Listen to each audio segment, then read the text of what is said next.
ওম পরমাত্মানে নমঃ।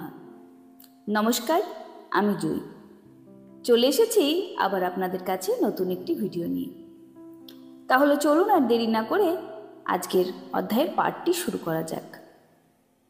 আজকের আলোচ্য অধ্যায়টি হল শ্রীমদ্ ভাগবত মহাপুরাণের তৃতীয় স্কন্ধের ৩০ অধ্যায়, দেহ গেহাদিতে আসক্ত পুরুষের অধোগতি বর্ণন।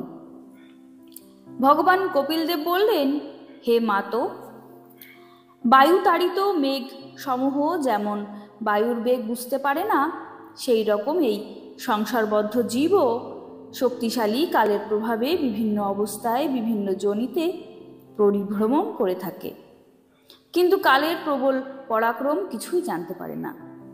সুখের অভিলাষে জীব যে সমস্ত জিনিসের বহু কষ্টে সংগ্রহ করে, কাল ভগবান সেই সবই বিনষ্ট করেন, যার ফলে জীব আবার দুঃখ ভোগ করে থাকে। এর কারণ হলো মন্দ বুদ্ধি জীব নিজের এই নশ্বর দেহ এবং তার সম্পর্কিত গৃহ, ক্ষেত্র এবং ধন সম্পত্তিকে মোহবশত চিরস্থায়ী বলে মনে করে। এই সংসারে জীব যে যে জনিতে জন্ম নেয় তাতেই সে তৃপ্ত অনুভব করে এবং বিন্দুমাত্র বৈরাগ্য অনুভব করে না। শ্রী ভগবানের মায়াতে জীব এতই মুগ্ধ হয়ে থাকে যে নরকেও অবস্থান করেও বিষ্ঠা আদি ভোগ সুখেই তৃপ্তি অনুভব করে এবং সেই সুখ আর ছাড়তে চায় না। মূর্খ জীব নিজের দেহ, গৃহ, স্ত্রী, পুরুষ, পশু, ধন ও বান্ধব নিরতিসহ আসক্ত হয়ে নানা প্রকার আকাঙ্ক্ষার জালে জড়িয়ে পড়ে এবং সেই সব স্ত্রী, পুত্র, কলত্র এবং ধন সম্পত্তি পেয়ে নিজেকে অত্যন্ত ভাগ্যবান মনে করে। এই সব পোষ্যদের ভরণ পোষণের চিন্তায় তার সর্বাঙ্গ দগ্ধ হতে, তবুও দুর্বাসনা দূষিত হৃদয়ে এদের জন্য কর্তব্য কিছুই বিচার না করে নানা প্রকার পাপ আচরণে প্রবৃত্ত হয়। গোপন মিলনের সময় অসতী স্ত্রীলোকের ছলনাপূর্ণ প্রেমাভিনয়ে অথবা বালকদের আধো আধো মিষ্টিমধুর কথায় মন এবং ইন্দ্রিয় আসক্ত হওয়াতে গৃহী পুরুষ এদের দুঃখ কষ্ট দূর করার চেষ্টায় দুঃখ প্রধান কপটতাপূর্ণ কর্মে লিপ্ত হয়ে যায়। সেই অবস্থায় অতীব প্রযত্নের ফলে যদি তাদের কোনো কষ্টের প্রতিকার করতে সমর্থ হয়, তবে তাতেই নিজেকে অত্যন্ত সুখী মনে করে। গুরুতর হিংসাবৃত্তির সাহায্যে বিভিন্ন স্থান থেকে ধনার্জন করে সে এইসব পরিজন বর্গের ভরণ পোষণ করে, যার ফলে তার অধোগতি লাভ হয়। তাদের ভুক্তাবশিষ্ট খাদ্য দিয়ে সেই নিজের উদরপূর্তি করে।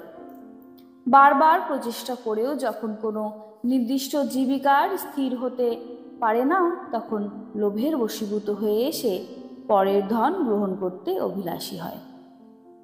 সেই হতভাগ্য যখন বিফল প্রযত্ন হয়ে নির্ধন হয়ে আত্মীয় স্বজনের ভরণ পোষণে অসমর্থ হয়ে পড়ে, তখন অত্যন্ত দীন ও চিন্তাকুল হয়ে দুর্ভাবনায় সে দীর্ঘশ্বাস ফেলতে থাকে। কৃপণ কৃষক যেমন বৃদ্ধ বলদকে উপেক্ষা করে, তেমনি মানুষ যখন আত্মীয় স্বজনের ভরণ পোষণের অসমর্থ হয়, তখন তারা আর তাকে আগের মতো আদর যত্ন করে না। তবুও সংসারের প্রতি তার আকর্ষণ দূর হয় না। আগে সে যাদের পোষণ করত, এখন তাদের দ্বারাই সে পালিত হতে থাকে। বার্ধক্যের প্রভাবে তার রূপ লাবণ্য নষ্ট হয়ে যায়, শরীর রোগাক্রান্ত হয়, পরিপাক শক্তি কমে যায়, সামান্য খাবারও খেতে পারে না, কর্মক্ষমতা কমে আসে, মৃত্যু পথযাত্রী হয়ে সে ঘরে পড়ে থাকে। স্ত্রী পুত্রাদির অতি অবজ্ঞা সহকারে যা খেতে দেয় কুকুরের মতো সেই কর্দন্য ভোজন করে কোনো রকমে বেঁচে থাকে। মৃত্যু নিকটবর্তী হলে বায়ুর উৎক্রমণের ফলে তার চক্ষু তারকা বহির্গত প্রায় হয়, শিরাসমূহের কফের দ্বারা রুদ্ধ হয়ে যায়, শ্বাস গ্রহণ ও কাশির সময় অত্যন্ত কষ্ট শুরু হয় এবং কফ বৃদ্ধি হওয়াতে গলার মধ্যে ঘড়ঘড় শব্দ হতে থাকে। কালপাশের পার্শ্ববর্তী হয়ে শয্যাশায়ী সেই ব্যক্তি আত্মীয় পরিজনের পরিবেষ্টিত হয়ে তাদের দ্বারা সম্ভাষিত হয়েও কোনো উত্তর দিতে পারে না।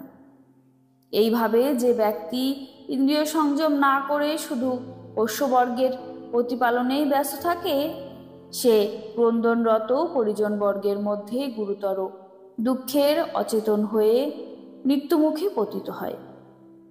এই সময় ক্রোধে আরক্তলোচন ভয়ঙ্কর দুই যমদূত তাকে নিয়ে যাবার জন্য সেই এসে উপস্থিত হয়।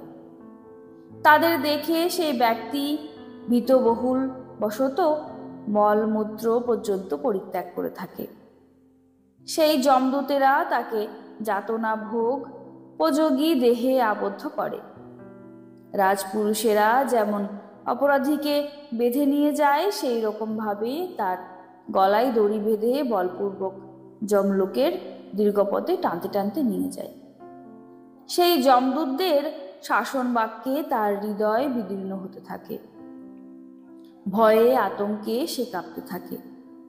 পথিমধ্যে তাকে কুকুর দিয়ে দংশন করানো হয়। পূর্বের পাপের কথা স্মরণ করে সে অত্যন্ত ব্যাকুল হয়ে ওঠে। ক্ষুধা তৃষ্ণা তাকে কাতর করে। সূর্যকিরণ দাবানল এবং উত্তপ্ত বায়ু দ্বারা সে জর্জরিত হয়ে পড়ে। এই অবস্থায় বিশ্রাম স্থানশূন্য এবং জলশূন্য সেই তপ্ত বালুকাময় পথে চলতে অসমর্থ হলেও যমদূতদের দ্বারা পিঠে তীব্র কষাঘাতে পীড়িত হয়ে অত্যন্ত কষ্টেও সে চলতে বাধ্য হয়। চলতে চলতে সে পরিশ্রান্ত হয়ে পড়ে যায়, মূর্ছিত হয়ে যায়। তারপর জ্ঞান ফিরে এলে আবার চলতে হয়। এইভাবে অতি ক্লেশপূর্ণ অন্ধকারময় পথে ক্রূর যমদূতেরা তাকে যমালয়ে নিয়ে যায়। যমলোকের পথ 99 সহস্র যোজন দূর। এই বিশাল দূরত্ব 2 বা 3 মুহূর্ত অতিক্রম করিয়ে নরককে নিয়ে গিয়ে তাকে বিভিন্নভাবে যাতনা দেওয়া হয়। সেখানে কোনো স্থানে জ্বলন্ত কাঠের মধ্যে তার শরীর দগ্ধ করা হয়। কোথাও বা নিজের শরীরের মাংস নিজেই কেটে অথবা অন্য কারোর দ্বারা ছেদন করিয়ে সেই মাংস তাকেই খাওয়ানো হয়। সেখানে কুকুর ও শকুনিরা সজ্ঞান অবস্থায় তার নাড়িগুলি টেনে বের করে নেয়। সাপ, বিছা, ডাঁশ প্রভৃতি দংশনকারী প্রাণীর দ্বারা তাকে নানা রকমভাবে কষ্ট দেওয়া হয়। ওই ব্যক্তির শরীরের অঙ্গ প্রত্যঙ্গাদি কেটে টুকরো টুকরো করা হয়। হাতি দিয়ে তাকে পিষ্ট করা হয়। পর্বত শিখর থেকে নিচে নিক্ষেপ করা হয়, অথবা জলের মধ্যে বা গর্তের মধ্যে অবরুদ্ধ করে যাতনা দিয়ে তাকে নিপীড়ন করা হয়।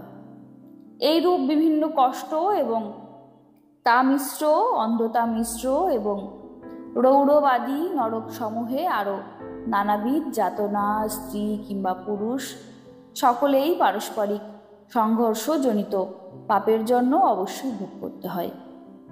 হে মাতা, কেউ কেউ বলে যে স্বর্গ এবং নরক তো ইহলোকেই আছে, কারণ যে সব নরক যন্ত্রণার কথা উল্লেখ করা হলো সে সব ইহলোকেও দেখা যায়। এই রকম বহু কষ্ট ভোগ করে পোষ্যবর্গ প্রতিপালনে অথবা নিজের উদয়পূরণে রত পুরুষ উভয়েরই সেই পোষ্যবর্গ এবং শরীর 2 পরিত্যাগ করতে বাধ্য হয়। মৃত্যুর পর নিজকৃত পাপের কুফল ভোগ করতে থাকে। প্রাণী হিংসাদি পাপ কর্মের দ্বারা পোষিত এই দেহ ইহলোকেই পরিত্যাগ করে পাপরূপ পাথেয় অর্থাৎ পাপভার বহন করে একলাই নরকে গমন করে। অন্যায়পূর্বক কুটুম্ব পালনের দৈববিহিত কুফল সে নরকে গিয়ে ভোগ করে। সেই সময়ে সে যেমন আতুর হয়ে পড়ে যেন তার সর্বস্ব কুণ্ঠিত হয়েছে। কেবলমাত্র পাপকর্ম দ্বারা কুটুম্ব পোষণে যে ব্যক্তি রত থাকে সে অন্ধতামিশ্র নরকে গমন করে, যা অন্যান্য নরকগুলির মধ্যে সর্বাপেক্ষা কষ্টদায়ী। সব নরক ভোগের পর এবং শূকর কুকুরাদি প্রজাতিতে যত ক্লেশ আছে সেই সমস্ত ক্রমশ ভোগ করে শুদ্ধ হবার পরও সে আবার মনুষ্য প্রজাতিতে জন্ম লাভ করে। শ্রী মহর্ষি বেদব্যাস প্রণীত পারমহংসী সংহিতা শ্রীমৎ ভাগবত মহাপুরাণের তৃতীয় স্কন্ধের কপিলোপাখ্যান কর্মবিপাক নামক ৩০ অধ্যায়ের এখানেই সমাপ্ত হলো। আমার ভিডিওগুলি আপনাদের কেমন লাগছে আমাকে অবশ্যই জানাবেন এবং ভালো লাগলে আমার পাশে থাকবেন। ভিডিওটিকে লাইক করবেন এবং সাবস্ক্রাইব করবেন। নমস্কার।